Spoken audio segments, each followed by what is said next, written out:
Player 2 has entered the game. And you got work. Player 2 has left the game.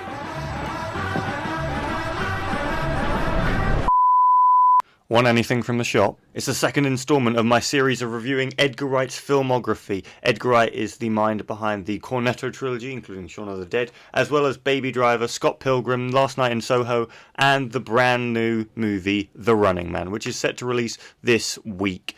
Yesterday I reviewed his very first movie, A Fistful of Fingers. Did not give it a great review because I don't think it's a great film, but we're moving on to a much more famous movie now, the critically acclaimed and beloved by all, Shaun of the Dead. I mean, you talk about movies that have just transcended the zeitgeist, as well as just British culture in general, you've got to mention Shaun of the Dead. It's ultimately quotable, I've seen it many, many times, and many people regard it as one of the funniest movies of all time. Do I agree with that? Let's see. 60 seconds on the clock.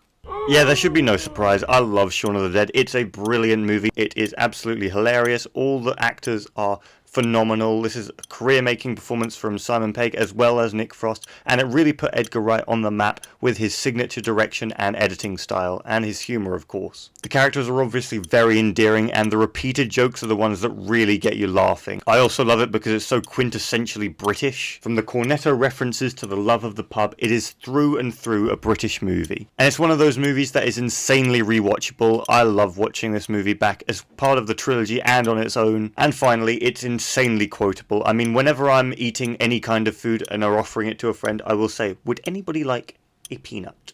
So yeah, Shaun of the Dead is just one of those movies that everyone loves and everyone should watch at least once, because once you watch it once, you'll want to watch it again and again. Can't help but love Shaun of the Dead. It's just such a brilliant movie. Everybody loves it. But, fun fact, between shooting A Fistful of Fingers and Shaun of the Dead, Edgar Wright actually directed and produced a TV show called Spaced, which I have seen, and it's very good. It has all of his signature style in it, where he met Simon Pegg and Nick Frost, who starred in the show. In that show, they had an episode revolving around zombies, and they had so much fun making it, they decided, let's make a full movie of this, leading to Shaun of the Dead. So that shows why there's such a drastic improvement between A Fistful of Fingers and Shaun of the Dead, because Edgar Wright had gained so much more experience by that point. True, it was like 9 years later, but in that time, he'd achieved so much and found great collaborators in the two actors, of course. But that is my review of Shaun of the Dead. Tune back in tomorrow for my review of Edgar Wright's third movie, Hot Fuzz. Ugh.